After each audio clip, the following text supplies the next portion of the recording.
This is the Yanks Go Yard podcast with Adam Weinrib and Thomas Carannante.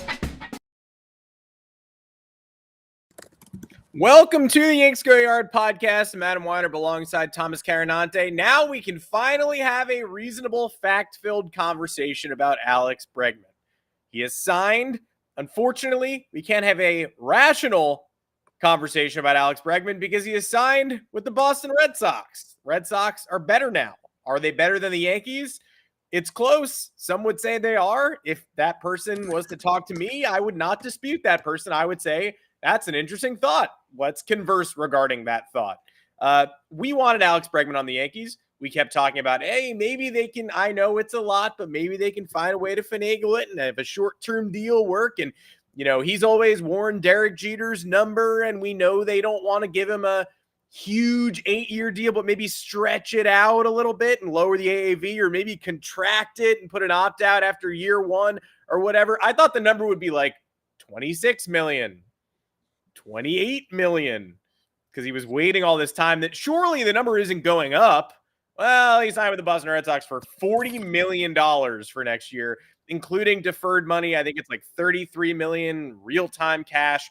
He'll be on the Red Sox for the next 3 years unless he opts out at the end of 2025 or the end of 2026. Crazy contract to see. Good deal for the Red Sox, I would say. Definitely changes the calculus on whether the Yankees should have or could have done that, but now we can know that and talk about it. Will the Yankees respond with Nolan Arenado? I say Nolan Arenado, no. So does everyone else. What do the Yankees do? Do they respond? Do they have to? They already went in and used this Bregman money on a whole bunch of other guys. So it's not necessarily, oh, the Red Sox got Bregman and we got X third baseman. It's like the Red Sox decided to go the Bregman and Crochet route. We decided to go all these guys were out: Fried, Williams, Goldschmidt, Bellinger, Fernando Cruz, and then we'll go ahead and see who's better. They're close. They're very close, but at least we didn't get cucked as hard as the Baltimore Orioles. Marcus Stroman's not at camp. We don't have him at this juncture. Aaron Boone said, awkward. Aaron Boone also said he wiped his Instagram for an unrelated reason. It had nothing to do with hating the Yankees. Oh, but also this is kind of related. He's not showing up. Oh, great. Thank you. Thank you for the conversation. We'll obviously talk about Stroman as well. We were going to talk today about, hey, some storylines that have emerged. Oh, Jake Cousins is hurt. But, man, there's just so much more to talk about now than there was when we sit down to record this show. So I think that's all we're going to say about Jake Cousins and Clayton Beeter being hurt is this sentence right now where I said that out loud. Those are the only two issues we're dealing with. Cousins in the middle of a no-throw. Beeter doing some side throwing, shoulders worrisome. I don't know when we'll see him. Jake Cousins, I have faith we'll see him in April, but that's that conversation. Now let's move on to Bregman, Arenado, Stroman, the fun stuff. Thomas Carannante, welcome to the show. It's 2:00 on a Thursday or a Monday. That means you're here with us on the Yanks Go Yard podcast on YouTube and then on all podcast platforms. Hard not to like what the Red Sox are up to, which is weird because I thought John Henry got fired or sent to prison, so that's weird. John Henry was in the midst of being overthrown before this happened. Well, it doesn't get better than his wife's Instagram post of him smoking a victory cigar last night. I was trying to think of another example of somebody victory lapping and flexing, doing something they had the power to do for 5 years, but never did until years had passed. I guess, I don't know if there's a similar iconic Mike Pence Instagram post, but it kind of feels like the same situation. It's, more embarrassing than anything. I mean, it's a deal that's probably only going to last a year for to look at these contract terms. Not bashing the Red Sox at all. It sucks. Like the division is now a problem. And the Yankees let it linger for long enough, and they let it end in the worst manner possible. So it's a 3-year, $120 million contract. Money is deferred, $40 million a year, opt-outs after 2025, after 2026. So there is both flexibility for Bregman to hit free agency again and hopefully receive a larger payday than he was expecting, or he can insure himself against injury or regression in the event he has a down year in 2025 or 2026. And then he is making as much as Aaron Judge on an average annual basis. So Had absolutely a down ridiculous. year, coming off a down year, by Yeah. the way, and that's what you would have heard if the Yankees had signed him, especially for $40 Correct. million. 768 OPS, I believe, last year. Still 26 homers. He's still a 4-WAR guy. You know exactly what you're getting. You can say the same about him and Arenado, that the best part of his game right now, and maybe not the best, he's a better offensive player than Nolan Arenado at this point, but the third base defense, that's something that you're paying for, and they intend to move him to second base. So they're keeping Devers at third. You know Devers is a below average third baseman unless he's playing the New York Yankees. But so already weird, right? They didn't want Bregman to clog up long-term spots for their prospects, so they paid him $40 million for each of the next 3 years, but 3 years is an eternity in prospect. Like Roman Anthony got free space to move around the outfield. Christian Campbell is now blocked at this point in time. Not forever, but right now Christian Campbell can't start unless you move him to the outfield, in which case you got to move, Duran, Abreu, Yoshida, Sedan Rafaela, like too many outfielders. And if you want to bring up Roman Anthony, you're already displacing somebody. Rafael is a super utility guy. They already extended him. He's there till like 2030, and now he's not a starter. It's okay. These are the things that teams do. They wanted Alex Bregman, and they were like, farm system, right, we don't care. We want to win baseball games. So I commend them for doing that, but it's not a seamless fit. No. And that's why you want to contrast the Red Sox to the Yankees, because Bregman is a player they coveted, Alex Cora specifically, and now they have him at a high cost, not for very long, but here he is. He's going to bang balls out the Green Monster. It replaces Tyler O'Neill's offense. It's a smart move. It's a nice move. But it does create some weirdness. You're going to move pieces around. They didn't even have a hole at third base, and they still have kept their old third baseman at third base. The Yankees don't have a third baseman. So you're tempted to compare the two, because the Red Sox were like, there are better fits for our team, but also he's Alex Bregman, so we're going to go ahead and grab him and overpay him. The Yankees are like, we have Marcus Stroman. Nothing we can do. Our third baseman is that guy we're already paying $15 million to, who's a sunk cost, or it's a utility guy, or it's a prospect who doesn't have minor league options, and if we demote him, we lose him. So that's why the contrast comes in. But the Yankees get credit, and they gotten credit all offseason long for a good Juan Soto pivot, and I hope they enjoyed that credit from November, December, and early January, because now they're getting the backlash for a good pivot that stops before it finishes. They don't have a guy to play one of the positions in the infield. You need a guy to play one of the positions in the infield. And as somebody brought up to me yesterday on Twitter, are people talking enough about the Yankees' bad depth? I think they're talking about it, but probably not enough. This person correctly noted that they're one Giancarlo Stanton injury away from Trent Grisham DHing. Or Ben Rice DHing. The bench intentionality, we talk about it every year. The bench used to be Cecil Fielder and Tim Raines and Darryl Strawberry and Jose Canseco and Glenn Allen Hill and Raul Mondesi, and veterans who you're like, is he David DeLucci? You're like, is he a starter? I'm not sure, but he can certainly be on my bench. Now the bench is whoever isn't good enough to start. Just, who's left? Grisham, a backup catcher. Oswald Peraza was terrible in spring training and he lost a third base gig, so now he's on the bench. DJ LeMahieu, we're paying him. I wish we weren't, but whatever. He's on the bench. And so when you're pinch hitting late in games, you're bringing up somebody who you wouldn't want to see in a lineup, rather than we got this bench weapon. The Red Sox platooning with Ref Snyder. Like, that's a guy who, Ref Snyder or Sedan Rafael are coming up. That's a quality at bat. Yeah. The Yankees, it's like, oh no, who was our worst player at all spring who we couldn't cut? Okay, it's that guy. Grab a bat. The bases are loaded in the ninth. So this is not to say that the Yankees aren't a quality team. They're one of the best teams in the American League. The American League's worse than the National League. And the Red Sox make one move and pretty much draw even with them or surpass them. I wasn't even a fan of the Garrett Crochet move necessarily. I don't think he's a workhorse ace at this point in time. I think he's a project. I think Walker Buehler is going to have a better season for the Red Sox this year. This year, not forever in perpetuity, but 140 innings for Crochet last year, managed heavily down the stretch, got worse as the year went on. Don't love the addition. Buehler, I love. Bregman, I love the fuck it nature of the move. And I long ago accepted Bregman wasn't going to be a Yankee, but yeah, you look at one of the rosters and the Red Sox were like, imperfect fit, we love the player. And the Yankees are like, we already got a guy making a lot of money there and he stinks, but that's okay because we're going to win 92 games anyway. So it doesn't really matter if this guy just stinks. Like we're gonna be okay, and that's where we're at on this team, and that's where we've kind of always been on this team.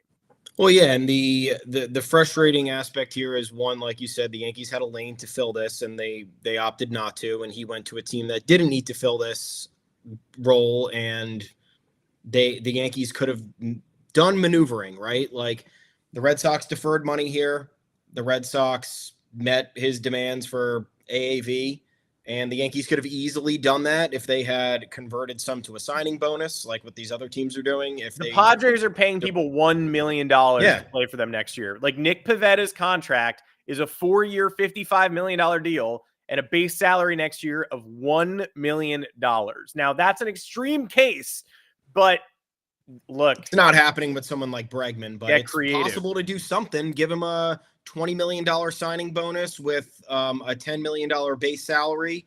And that is the amount of money he's making present day value with the money being deferred on the Red Sox deal. And make the next two crazy, make it, 10 million salary, 20 million signing bonus. Next year's 46. The year after that's 47 or whatever.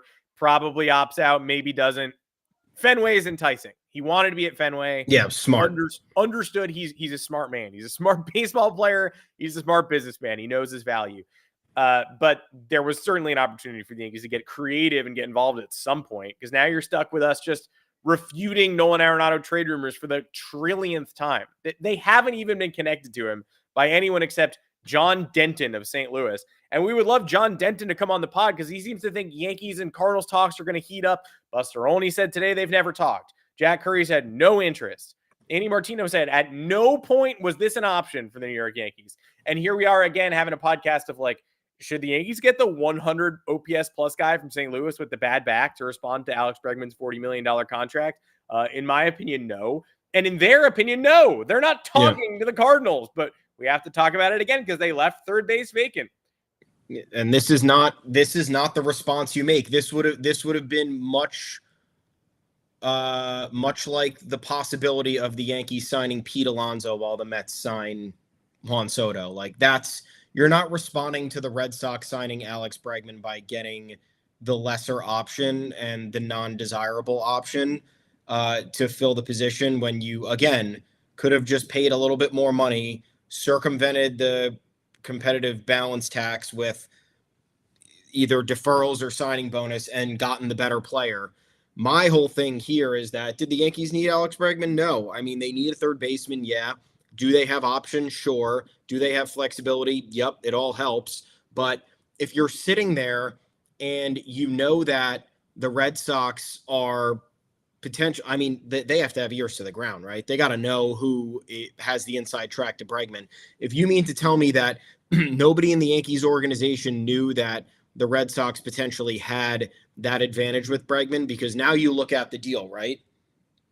Clearly, what we heard earlier in the offseason was either not true or he changed his mind at the last second, because it was said he wanted 6 or 7 years and between 175 and 200 million. So that clearly wasn't true, because if the Tigers offered him 6 years for 172 or whatever it was, and he didn't take that, then it's clear that he had some other motive in mind with ballpark dimensions. So he wasn't going back to Houston because he didn't feel that offer was high enough. So the next option was to acquiesce on his contract demands, take the higher AAV with the opt-outs and the flexibility in a ballpark where he's going to destroy left field. So it's obvious that the other fits here in the Tigers and the Cubs didn't make out, because left field in those parks are an absolute disaster for right-handed hitters, especially ones like Bregman, who have been used to hitting 290-foot bombs at Minute Maid Park or whatever the hell it's called now. Yeah, Daikin Park. Maybe that's why he left. He was like, I do not want to find out what Daikin is. Good luck. I'm going to the Red Sox. Yeah. So it was clear he had some sort of smart motive here, but if the Yankees knew that the Red Sox were circling the waters and he was a likely destination for them, then that's where, as an owner and as a front office, you have to step in and you have to get aggressive, because now this changes the entire calculus of the division. And I don't care what people say. Like, the whole narrative of the offseason was that the Yankees were lapping the field through December and that the Red Sox made one trade. Oh yeah, it's not enough to do it. They still have problems all over the roster, and they made other smaller moves, whether you think that they're good or not. But now they made the one big move, and they have the momentum now with spring training starting. All the headlines are going to be focusing on this. All the headlines are going to be focusing on them creeping up on the Yankees, and now the Yankees don't have options. The options are, again, depreciating Nolan Arenado or a DJ LeMahieu, Oswaldo Cabrera platoon. And again, no depth. So you look at the Red Sox situation, you're talking about Cedar Rafaela and Christian Campbell potentially being blocked or not having a path to a starting role. Like, fine. That means their roster is better from top to bottom. And who are the Red Sox to try to convince themselves that injuries aren't going to affect the dynamic? Mm-hmm. The Yankees never do that. The Yankees sit there and they assume everyone's going to be healthy when the complete opposite is true every year. So having an extra guy, having an extra 2 stars never would be a problem for this team. Even dating back to like 2018 and 2019, you saw guys playing 100+ games where you were like, really? Like, these guys logged this many reps? How? It's because everybody gets injured constantly on this team. So the fact that the Yankees are they essentially have 2 positions unfilled, because I'm not going to believe the left field situation until I see it. They're talking about batting Jason Dominguez leadoff now. It's like they've completely lost their minds.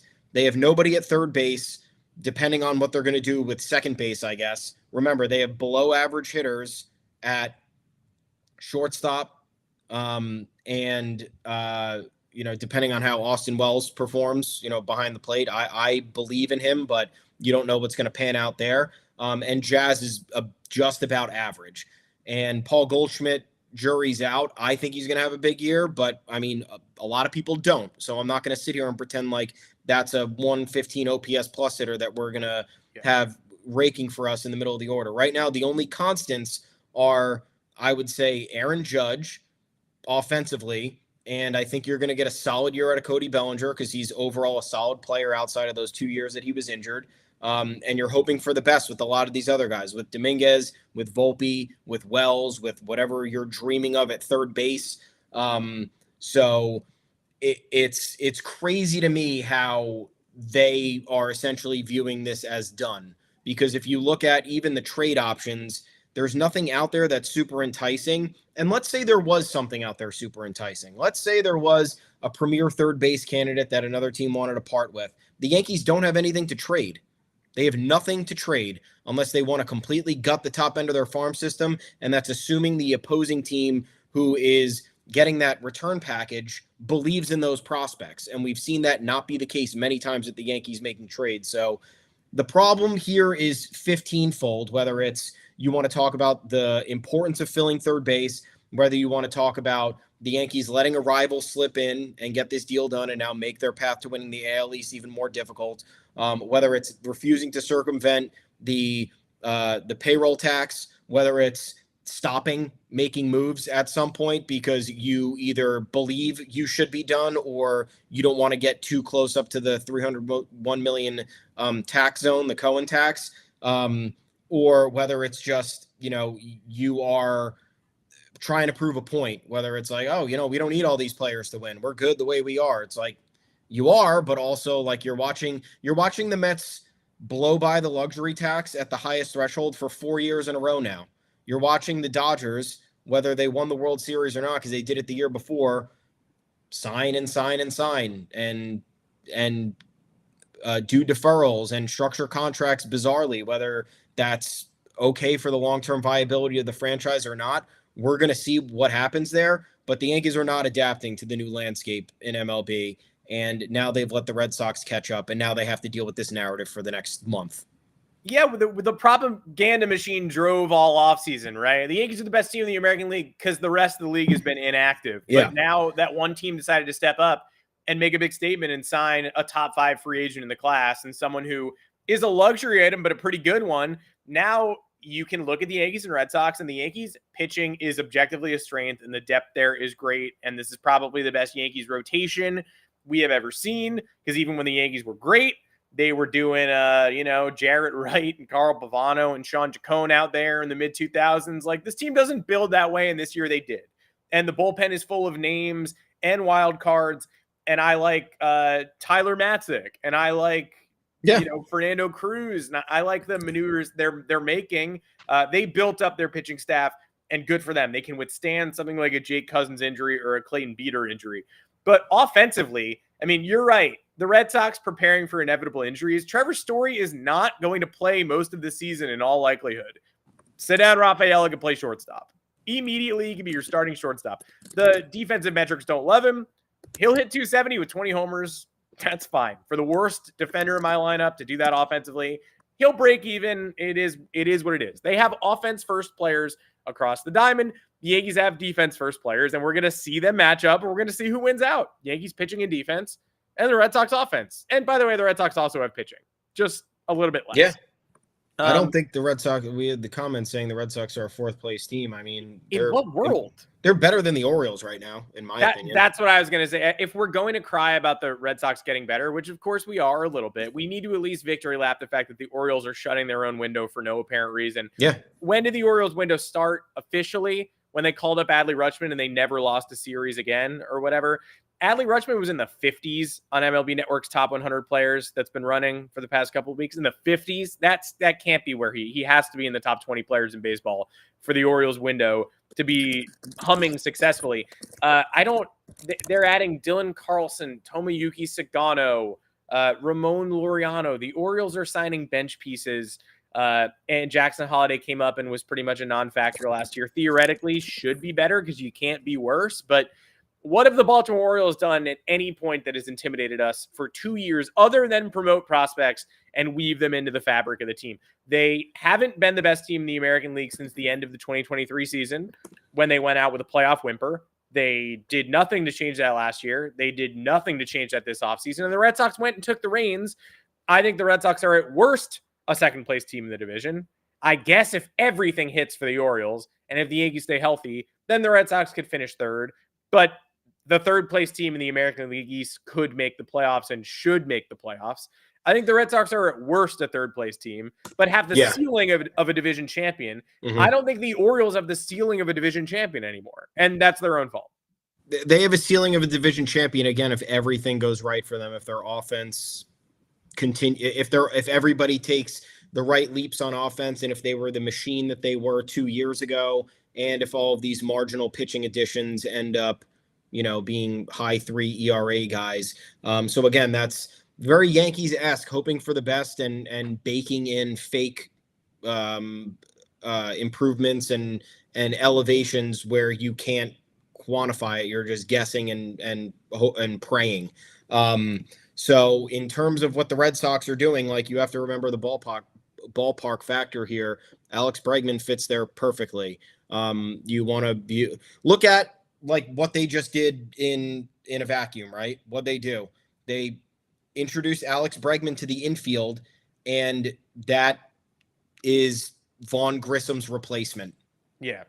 That's what it is. So they just improved 15-fold over a failed trade acquisition. And we don't have to hear about best shape of his life, Vaughn Grissom, anymore. They can acknowledge he's actually in the worst shape of his life, or it's fine shape, whatever. He just looks like a guy. Doesn't we got Alex shape.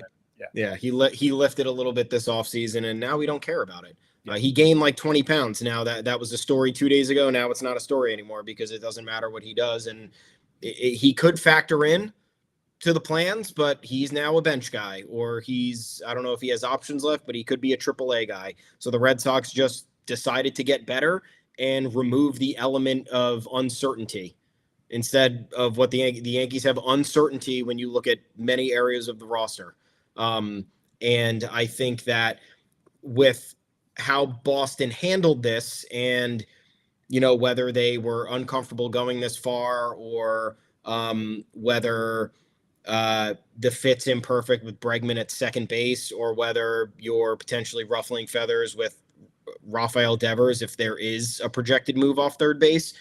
It doesn't matter because, again, you made the team better and you introduced a winning player into an environment that was welcoming him. Like his former bench coach runs this team. His former bench coach in Alex Cora knows how to run a roster and probably understands how to mitigate the drama or any other resulting factors of it. Like Aaron Boone can't do that. We just saw it with Gleyber Torres last year when Gleyber Torres refused to move off second base. When Brian Cashman decided to talk about it last week and remind us all how embarrassing that was. Like, well, yeah, if there's any drama or a cheating scheme or something, he'll just get Craig Breslow fired. So it won't. He knows how to minimize that. He gets the guy ahead of him fired, then he gets to hang out and go, well, I didn't know, hey, if we did cheat, if we didn't, it is what it is. But I'm glad that Breslow is finally gone now. The bad man has been fired.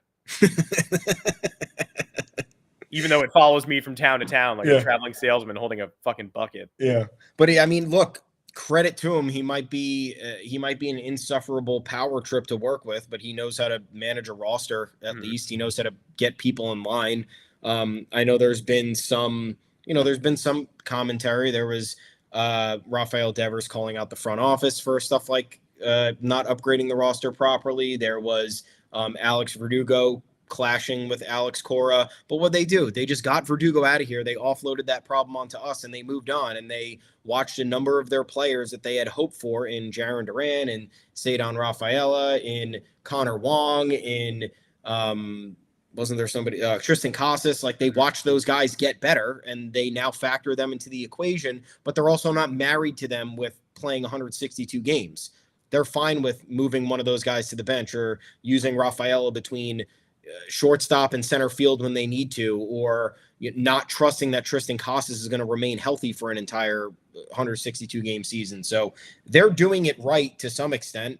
Again, do they have work to do? Yeah. I mean, they're maybe not a World Series team right now, but they're on the trajectory to do that. And don't forget, they have this very good prospect pool that either could be viewed as a surplus at this point, or just could be viewed as a giant FU move where they can go out and get somebody at the trade deadline, or they can convince somebody to, what if they go after Michael King or Dylan Cease? I know the Padres leaked some reports today that said they weren't going to trade either of those guys, but what if the Red Sox offer one of their top 3 prospects?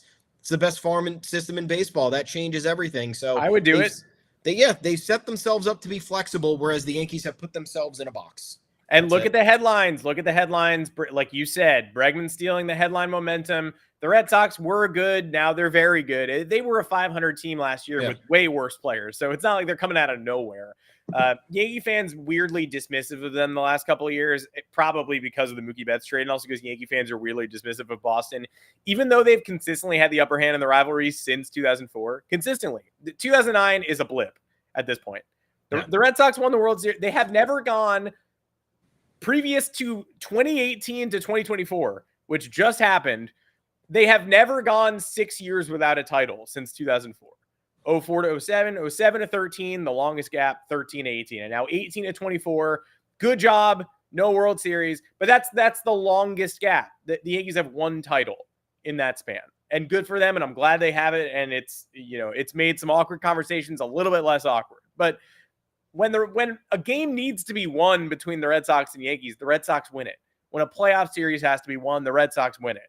And so Yankee fans who are laughing at the Red Sox disappearing off the map slightly the last couple of years, I always wanted to be like, what's wrong with, they still beat you. Like Brian Bayo still owns you and nobody else.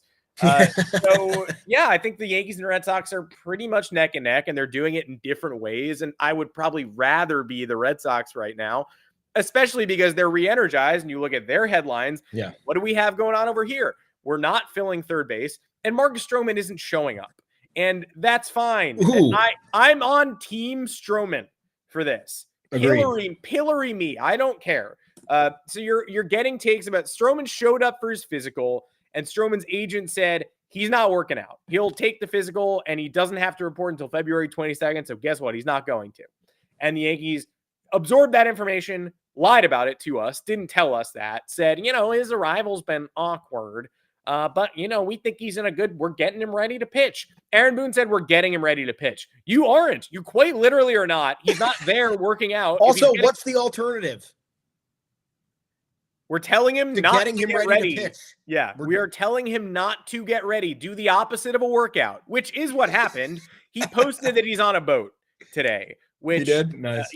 Which people aren't going to love that. But, hey, you're getting the takes that are like, Marcus Stroman, some teammate. He's a bad teammate everywhere he goes. And I hear you. And I know you want Marcus Stroman at camp.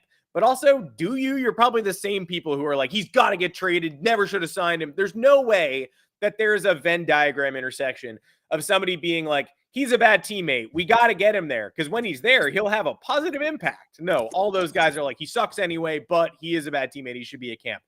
I don't think he owes the Yankees any more than he's giving them. They signed him to this deal, right? They did it. They offered it to him. They said, do you like it? He said, yes, I do. They said, great, we want you here.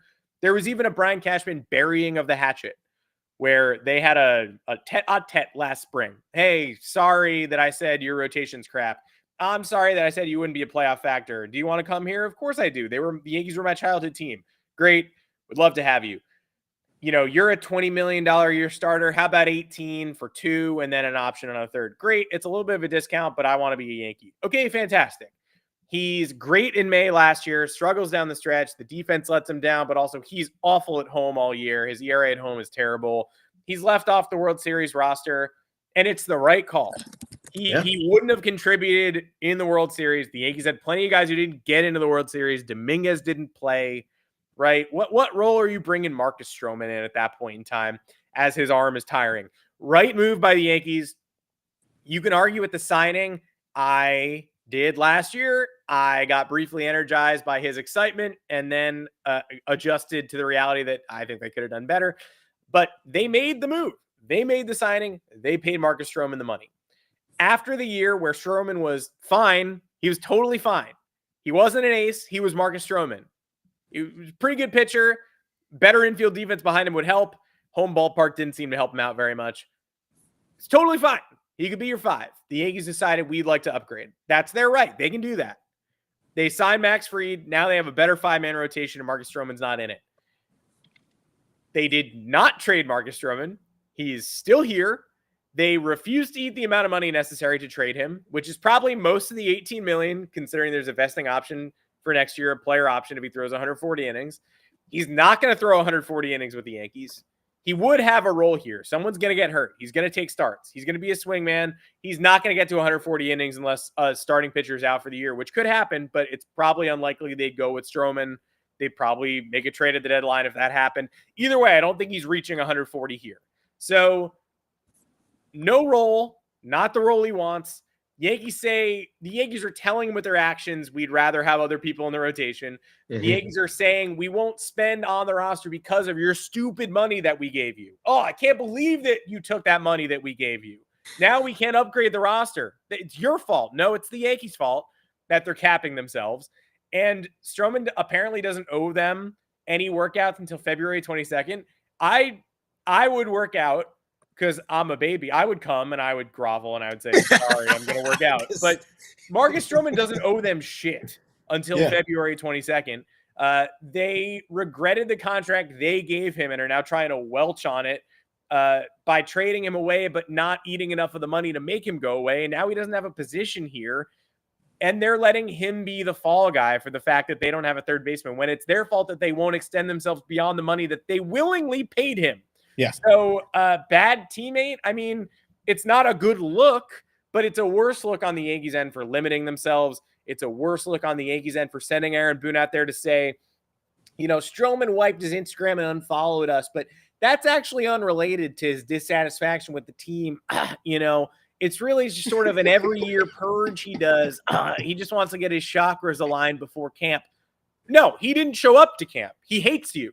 Rightly so, but just say it out loud. He's mad at you because you won't trade him, and he's right to be mad at you. And, oh, it's a little bit awkward. No, it's a lot of bit awkward, and we're getting him ready to pitch, and no, you're not. He's on a boat. So I'm Team Stroman.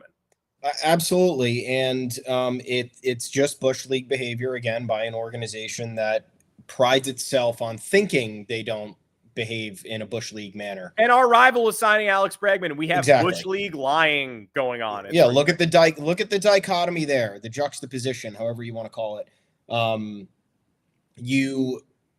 The frustrating part about this is that fans have just been predicting this since the day the season ended. It's like, what are you going to do with Marcus Stroman next year? We really fell apart down the stretch. We did an episode a month ago called "Nothing Will Happen Until Marcus Stroman Gets Traded." Yeah. It's been a month. Nothing has happened, and Marcus Stroman's not getting traded, and he's also not showing up. It's insane that either it's one of two things, right? It's either the Yankees think they're bigger than this and that, oh, this isn't gonna cause any problems. Like, we're the Yankees. This is small potatoes. It's either that or they're just brash enough to be like, we don't care what happens. If I'm Aaron Boone and they're sending me to the podium to fucking lie, I'm not doing it. And maybe you're right. Maybe I would be a baby in that situation, and maybe I would do it. But I feel strongly about this. Like, this is fucked up. And someone who, like Boone, I think we trust is a very big players guy, big players manager. I'm sure he developed a relationship with Marcus Stroman upon his arrival and was tasked with some of the wound healing after that conversation with Brian Cashman. There's layers to all this. We know that it's difficult. So you endure all of that throughout last year. You make the tough decision to leave him off the World Series roster in conjunction with the front office. Then you're watching all these trade rumors leak for months, not just for a week, not for 2 weeks, 4 months. It is happening 4 months. And then this gradually gets to the point where we're saying, oh, is this really going to happen for spring training? All the fans, this would be ridiculous if this happens for spring training. Are they really gonna hold strong on not eating some of this money? Like, they're gonna be that stubborn about it? Yep, they are. And then Aaron Boone has to address the media, and Aaron Boone lies once again because it's what he's paid to do now. His number one job is to lie to everybody. And now we're at a situation where it's just like, why the fuck are you treating us like we're stupid? Yankees organization. Why? It just doesn't make any sense as to why. You're not hiding anything. Marcus Stroman knows what's going on. You know what's going on. You know, the victims here are the fans and the teammates and the coach, Aaron Boone. Like, I feel bad for Aaron Boone because he has to do this, but at the same time, like, if he had any inclination to stand up for himself, this would be the easiest way to do it. Be like, I'm not telling everybody that this is fine. He's not here. He doesn't want to be here. He's not getting ready to pitch. He's not working out. Like, the news is going to come out soon enough. It came out less than 24 hours after Aaron Boone lied to everybody's face. So, and it's gonna affect their ability to trade him. Oh, really? Is anything gonna make it harder to trade Marcus Stroman? They can't seem to figure it out. Here's a dog. There's a dog on camera now. The dog's got big opinions, but we'll wait till the end until he can weigh in. The fact that they thought that, like, bringing him to spring training would help at all. And look, like we said, this is not going to derail the Yankees World Series hopes by any means. It's not going to create a ripple effect in the locker room that will be that won't be able to be healed, but it's, again, a distraction that doesn't need to happen. And when you compare it to the move that you just let happen, you let, as far as I'm concerned, they let Alex Bregman sign with the Red Sox. Yeah, that's the narrative I'm going to go with until I see otherwise, because they willingly removed themselves from the talks. The contract and in terms of the years and the dollars clearly reached a plateau where, again, if the Yankees didn't have somebody in the know about this, then they're doing it all wrong. So as far as I'm concerned, they let him go to the Red Sox, and then they let this Marcus Stroman situation continue to boil over, and now it's reached the worst that it's going to be. And now you're sitting here and you're like, well, now we look like idiots, and the team that looked like the most passive contender throughout the entire offseason now has one of the best players in baseball who, A, murders us every year, and B, has really good numbers at the new home ballpark that he's playing at for 81 games, where the Yankees suck, by the way. The Yankees suck at Fenway Park. They always suck at Fenway Park. And now they have somebody whose swing is tailor-made for Fenway Park, whereas the Yankees, again, for 3 years couldn't find a lefty who could hit the ball over the short porch. So when we look at all those things, it's funny how someone who, from the outside, who doesn't, isn't in the weeds with Yankees baseball, will just look at the Yankees and be like, you guys win a lot. You're always in the playoffs. Like, life's pretty good, right? It's like, in theory, yeah. But at the same time, like, dealing with problems, dealing with avoidable issues, constantly having to fight against ourselves, constantly dealing with self-inflicted wounds. And it's the same story over and over again. And I know every franchise has to deal with that to an extent, but the Yankees have the luxury to get beyond that, and they don't. And they treated the market. They thought they were bigger than the Marcus Stroman situation. They still think they could lie to their fans. They still think they can let big name free agents float out there, and their decisions won't matter in the long run. And now they're going to pay for it. And I really don't think it's going to be good for them. And I don't know what the counter is at this point. The counter, in my opinion, is what they do every year. Oh, let's see how April and May goes, and then we'll start exploring trade options by the time June arrives. And it's like, no, at that point, it's too late, because now we've seen the trade market every single year come July thin out because more teams think that they can contend and they don't want to get rid of pieces. And more teams are not valuing prospects because most of them don't pan out. And there's no sense in hitching your coattails to that, because more times than not, you come out with 10% of a success rate, and it's not the way to live. So it's bad for the Yankees right now, and it shouldn't come as any surprise why people are feeling like this in ebbs and flows as the offseason goes on. Yeah, this is no way to live. I mean, people are saying the rivalry's back. Look, I like it. I'm glad people are noticing, but it's not like the rivalry ever left. Tommy Pham was walking the Yankees off in 2022 at Fenway. The Red Sox always step up when the Yankees come to town. The rivalry has never changed. The Red Sox just left the public sphere. The Yankees didn't. People have been making fun of the Yankees for 20 years, and they'll continue to do so. I don't really understand why anybody would. Red Sox fans have been complaining nonstop. That is the most fun fan base. We've yelled about this. We yelled about this with the Mets. Like, the Red Sox have just been collecting titles for 20 years and dominating the Yankees. And yet somehow, now that they've made another move to maintain the upper hand, the rivalry is back. The rivalry never left, and the Red Sox have owned it. And it's up to the Yankees and their run prevention machine to stop it. Dog's upset, so obviously we got to cut this podcast short. Angry dog, and he's got a right to be. Thank you for joining us on the Yanks Go Yard podcast. I'm Adam Weinrib, as always, alongside Thomas Carannante. We will see you all on Monday afternoon, 2 o'clock Eastern time, right back here on the same channel. I'm Adam Weinrib. Thomas, where can the people find you? At Tommy's_takes. You can find Biscuit barking in the back. He's pissed. We're all pissed about Stroman. We're pissed about the Yanks. It's not looking good, but head on over to yanksgoyard.com. Plenty of content there. We're updating you with a lot of Bregman storylines. We also got a lot of developing spring training stuff that we didn't get to here because of the big news last night.